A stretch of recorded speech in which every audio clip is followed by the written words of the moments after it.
So very nice to talk to you again, Brian. Always welcome at Absolute Radio. So let's dive straight in. You've got this, the Gold series, which started last year with Back to the Light. And here we are now on the eve of the release of Another World, which is another amazing solo album. I say solo album, I mean, it is you, but with a large group of friends and musicians. But let's just go back to when Another World first came out. And let's go back to where your head was in the 90s. Can you remember what was going on back then, how you were feeling before you started working on this second solo album? It's funny because I'm an older person now, as you know. I'm quite a lot older. And I thought, well, I'm going to go back and look at this album like a kind of beneficent uncle or father. But actually, the more I got immersed in repolishing this album, the more I realized this is me.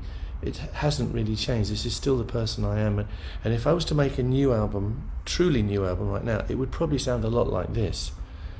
Because this is the way I am. It's very rock. It's quite raw. It also has a lot of tender bits, a lot of pain, and a lot of that searching for the bright lights, the sunbeam, searching for the light. Which I think is just me. I think it's kind of timeless in me, this kind of bittersweet thing. Because I'm a lucky boy. I had so many gems and wonderful things in my life, but there is always that kind of searching, that yearning for something which didn't quite come to pass. Now, if that sounds greedy, I'm sorry, but it's just a sort of... No, not at all. I think, in these things where you sit around and say, hello, I'm Brian, I'm an addict. I go, hello, I'm Brian, I'm a depressive. And I am, there is no getting away from it. And my whole life is sort of viewed in that concept. It doesn't mean that I'm always miserable. It just means that it's there, that shadow in the background. And that's the context in which I work. So finding the joy in that is a great thing, and I feel like as an artist, that's the way I communicate to people. Because so many people out there do struggle with various things in their life, and music. Absolutely. Music is a way of sharing those things and making somebody feel that they're not alone. So I felt, I always search. I always want should I be doing this? But I think this album is relevant to the times that we're in at the moment, and a lot of people will find something in it which gives them a spark, which makes them say, "Okay, I'm on my way up." On my way up is the most optimistic thing I could ever write. Yeah. And it makes me smile in my dark moments. So I'm hoping that it will make a whole new generation smile.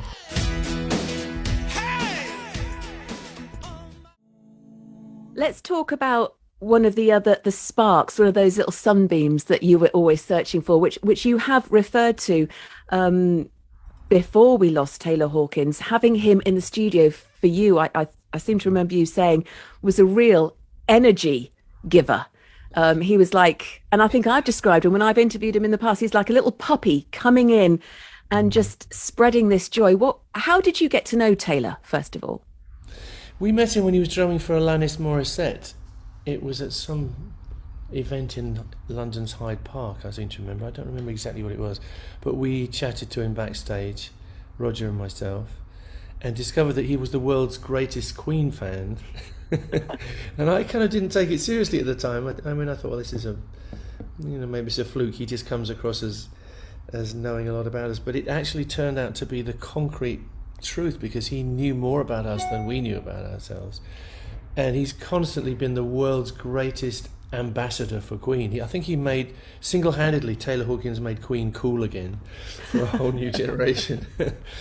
And it's wonderful. So we became friends. And I would generally, even up to a couple of weeks ago, I would talk to him every couple of weeks or so and just catch up. And he'd always bring that light into my life, because he'd always say, come on, get out here, we need to make music. Did you literally just pick up the phone and say, Taylor, come on over, I need you on this album? I don't think I would have been that Presumptuous, maybe? I don't know. Yeah, no, I don't think I would have been. I don't actually remember. I think I was just talking about stuff, and Yeah. generally, very often Taylor and I sent each other tracks that we were working on, and I sent Okay. him Cyborg. I remember that, and he said, "I got a drum on this." I think that's how it happened, and I think he said, "Yeah, I'll be over there. Yeah, just put me on a plane." So, and he was a young boy. You know, he's only just in the Foo Fighters.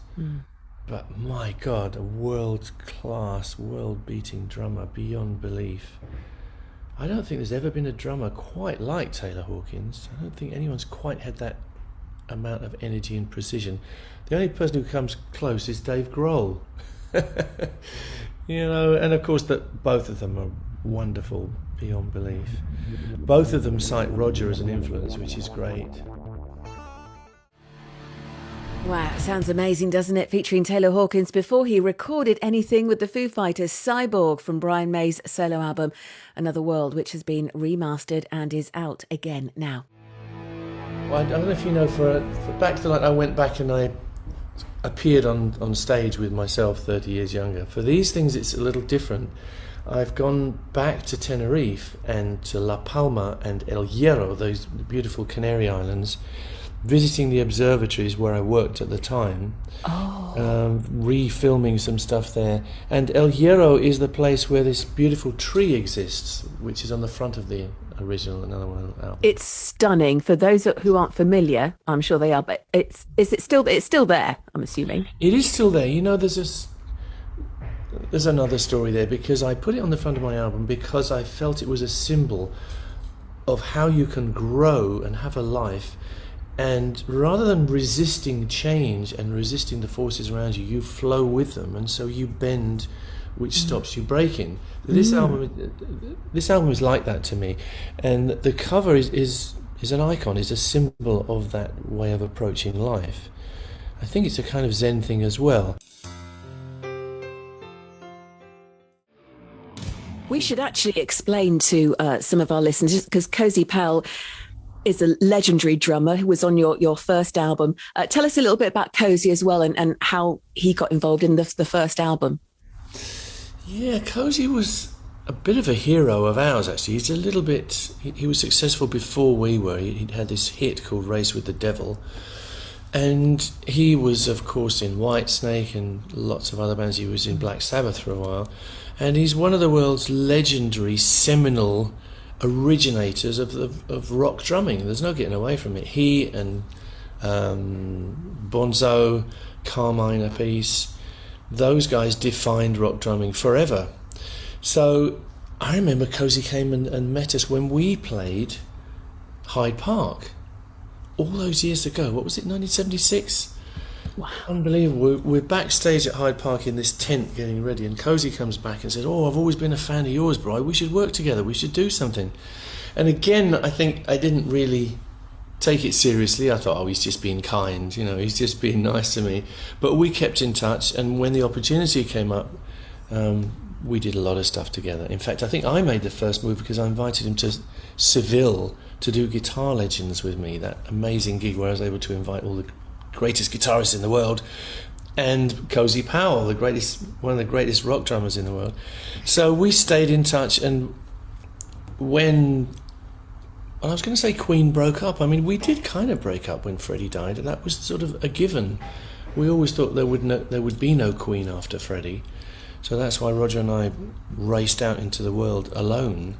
And Cozy said, "Look, I would like to do this with you." So I wasn't full of confidence, to be honest, and Cozy gave me confidence to do it. He said, "You know, we can do this, bro. You know, I'm right behind you." Wonderful guy, Cozy, and full of fun, full of optimism. Never saw him get down. Just always, "Nope, right, we can do this, right." It must have been amazing going on tour with him then, to have that presence on stage with you every night. Fantastic, yeah. I felt like he elevated me to a place I never could have been. Just by his confidence and his support musically and kind of spiritually.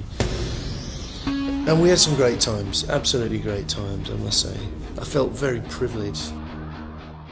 And Brian was telling me how incredibly supportive Mott the Hoople were back in the early days when Queen were a new up-and-coming band. Absolute classic rock. They really were. They were one of the great live acts of the moment, Mott the Hoople, without a doubt. And we had the good fortune to support them on their tour of Britain, and then they invited us to support them all around the States as well. So we did a kind of long apprenticeship with Mott the Hoople, and we were precocious boys. You know, we thought we knew what we were doing, and we'd practiced and we'd written and we honed our stagecraft and whatever. But these guys lived it and breathed it. So to work with them and see them in action and kind of breathe in their methods of working was the best thing for us. It was incredible. I mean, we did very well on that tour and people liked it. We got great reactions, but when Mott the Hoople hit the stage, it was like an avalanche. Yeah. They just had that connection with their fans, and the place would erupt. And there's a kind of chemistry there. Some of it's unconscious, but some of it you can work on. You know, you need to give people kind of what they need, and some of what they don't even know they need. And there's a whole thing about building a stage act, and I think we learned a lot from Mott the Hoople. And they were kind to us. They allowed us to have sound checks, which a lot of people don't when they've got a young band supporting them. You know, they're not very considerate. They were really good to us. And Ian was like a grand old man of rock even then. He's still around, bless him, making great music. He really is. Yeah. But he was a very sage sort of rock and roll philosopher, if you like, Ian, and he still is. It's all in his songs. He's a great songwriter, and he lives and breathes it still. I remember sitting with him late at night in Memphis after I just watched them play all the way from Memphis in Memphis, and it was like an earthquake. And I remember him saying to me, "Are you happy with all this? But I know you're enjoying it." And I said, "Yeah." I said, "I am. It's all a journey of discovery to me. But I am a person who tends to miss his home comforts. I miss the stuff that's around me at home." And he said, "Brian, if you miss your home comforts, you're in the wrong business." So, right, because that's something you have to overcome. You have to leave home in order to become a rock creature.